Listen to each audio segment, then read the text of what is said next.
Okay, just a couple more errands and home for the weekend. God, what an exhausting damn day it's been. Stopped, sent the mail, and stocked up at the liquor store. That's how I spend my time these days, working so I don't have to think about her, and then drink until I pass out. Given that last statement, one might assume that I'm a typical alcoholic. Perhaps. But is it so typical to start drinking seriously at the age of 40? Up until that point, I've led my life without needing a crutch.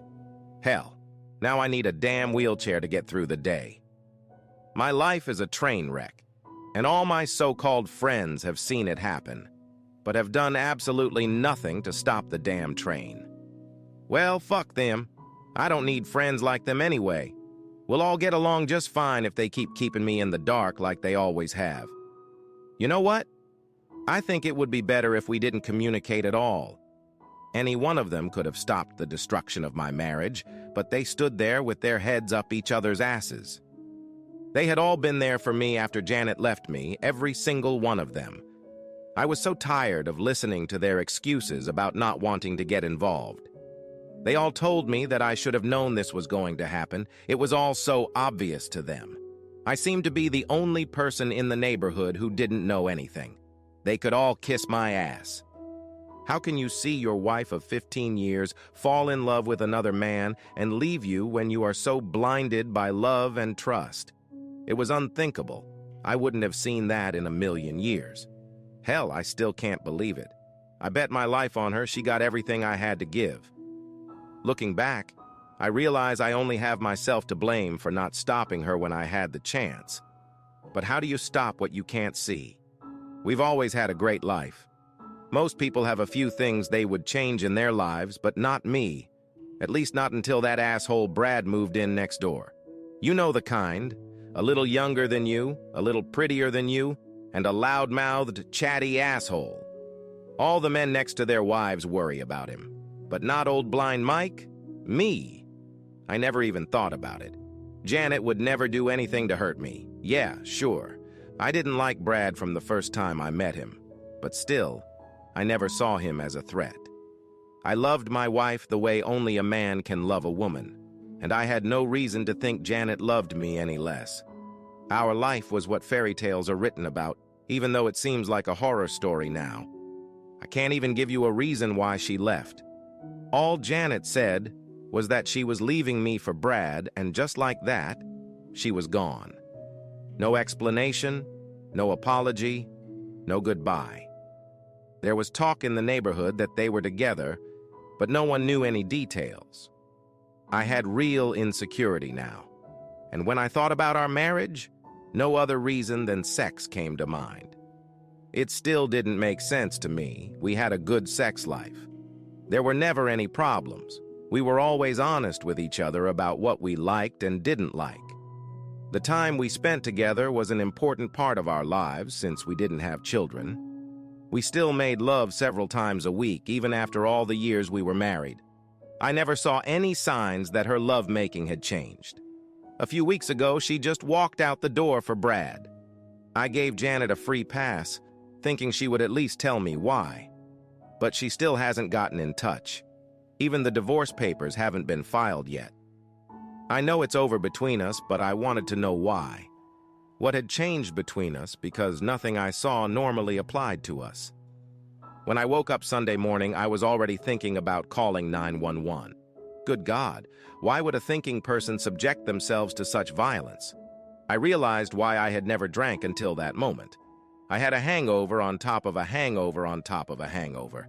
It was insane. No human being was worth that kind of pain. I decided not to let Janet ruin what was left of my life. By late evening, I didn't want to die anymore. I gathered up all the booze scattered around the house and tossed it in the trash can as quietly as I could. This was my version of AA, a new 3-step process. Step 1 is to stop drinking. Step 2, forgive myself for the pain I had caused myself. Step 3 is to forget about why Janet left me. All the whys went in the trash can along with the booze. Hell, I didn't need 12 steps when 3 would have worked just as well. During the next week of sobriety, I had plenty of time to make a decision regarding my marriage to Janet. It was quite obvious that I could no longer tolerate Janet's actions, that she and Brad would pay for my hurt and anger, and they wouldn't even know I had done it. I'm going to take my time, let things settle down. My only action at that point was to protect all my assets. I contacted my bank and transferred most of my money to another bank in my name only. I canceled our joint credit cards, cashed out the CDs. Well, you get the idea. If I hurried and got lucky, by the looks of it, I would be broke in a month. I put the house on the market with instructions to expedite the sale. I wanted to get every last penny out of the country as soon as possible. It had to be done before Janet filed for divorce and froze all my money. None of this was exactly legal, but I wasn't about to answer any ex post facto questions. So far, she was playing right into my hands. My lawyer was a good friend. Richard had handled a few cases for me in the past. I explained to him that I needed divorce papers. I gave him only the necessary details, and his instructions were to hold the papers until I needed to serve them. I didn't have that kind of deadline yet. I tried to keep myself as inconspicuous as possible, changed all the locks on the house and phone numbers. At work, I left a directive not to take calls from Janet. It may sound silly now, but I needed to make it as difficult as possible to get through to her. Janet and I both had fairly high-paying jobs and, with no children, had managed to save a good amount of money. The house was sold much quicker than I had hoped. It had been a little over a month, and I was now living in a crappy little apartment near work. I had almost $1.2 million saved up in an account in the Cayman Islands, so I felt like I could disappear and live quite comfortably on what I had. I haven't done anything with my retirement accounts yet, but that will come later. Janet has a very responsible government job that requires a fairly high security clearance. The pay is good, but her government pension can't be touched for another 15 years or so. As it seemed to me, she had no other sources of support other than her paycheck and asshole Brad. On Friday, I asked a few guys from work to join me for a drink. No, I didn't start that shit up again. I needed to end up at a bar that Brad frequented for my plan to work. I just wanted to create the appearance of drinking. There were 5 of us that night, and the only reason I wanted them there was for an excuse to be in that pub. We ordered beers, and my plan was put into action. Right on schedule after a hard day's work, the chatty asshole arrived. He didn't notice me right away. After the second shot, I sent him a new one. The bartender took Brad's glass from him and told him where he was from. When he looked up at the bar and recognized me, I tipped my beer in his direction and turned to my friends and continued the conversation. He was caught off guard, like a deer in the headlights of a speeding truck. I saw his reflection in the mirror as he tried to figure out what the fuck had just happened. I never looked in his direction again. It was important to him not to see aggression on my part. I wanted so badly to walk over and beat the shit out of that asshole, but that would have destroyed any chance of revenge. I resisted that urge with all my might. I told myself, just back him up. Let him do all the work for you. I continued to play out this farce over the next few days. Night after night, I visited the same bar. More often than not, he was there with the same confused look on his face. He was being eaten up inside by the realization that I was there and didn't seem to notice him. What a narcissistic asshole he is. I was counting on him to make the first move, and he did. He couldn't stay away.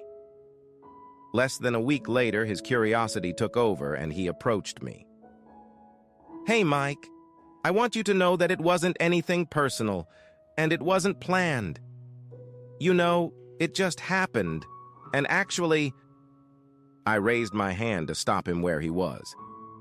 "It's nothing personal. You stole my wife, and you don't think it's personal," I thought. "It's okay, Brad. Don't even think about it. Hey, bartender, could you give us a couple of shots of the good stuff?" "Man, you seem to have a good attitude about it," he said as the shot glasses arrived. "To be honest, I'm glad I got rid of her. She was never the wife I was hoping for."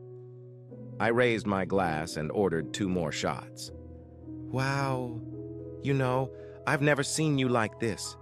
You never drank at neighborhood parties?" "Well, Brad, I've never been able to drink before. When I first married Janet, I drank like a fish. I came home one night and passed out, and when I woke up the next morning, I had bruises all over my body. You know, it took me a few more times to learn my lesson and get my bearings. One night, I pretended to be drunk when I got home. I found out that Janet used to beat the shit out of me with a rolling pin when I came home high. You're kidding, right? Janet wouldn't do that.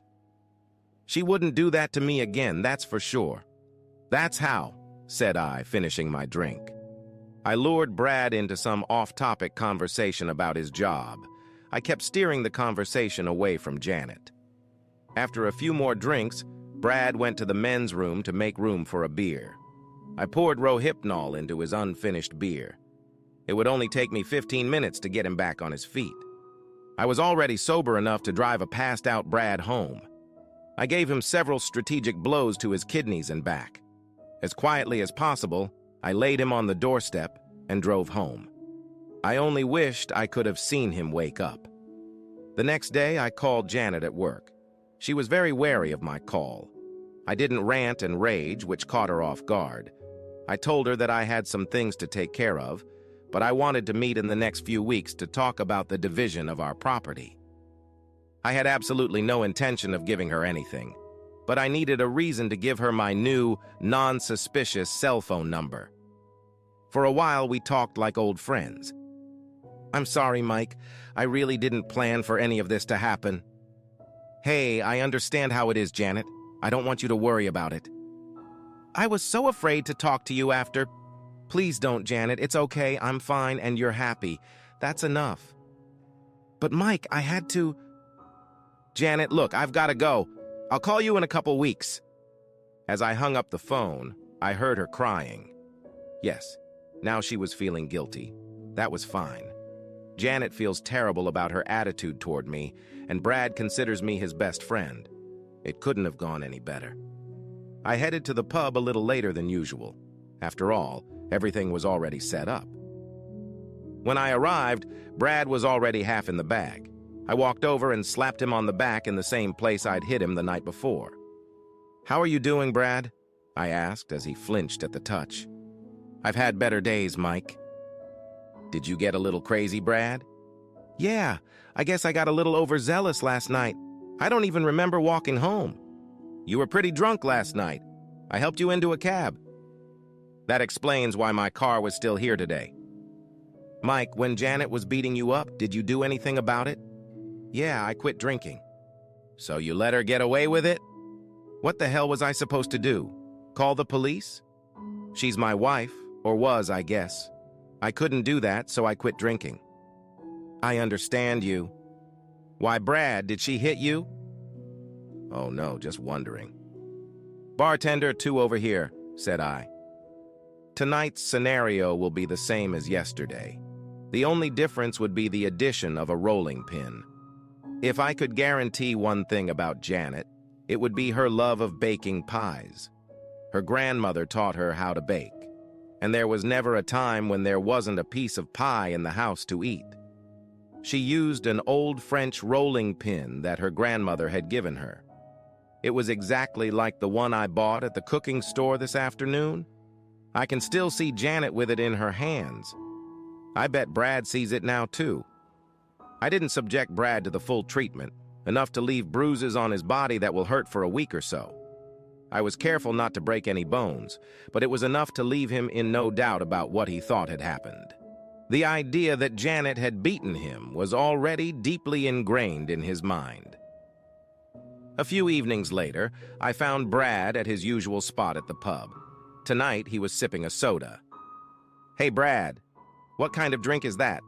Are you on medication or something? No, just trying to take it down a bit. How have you been doing lately? Couldn't be better. You know, I have you to thank for taking that bitch off my hands. I haven't had this much fun in a long time. How so, Mike? Shit, man. I got laid last night for the first time in 5 years. Man, it was great. You're kidding, right?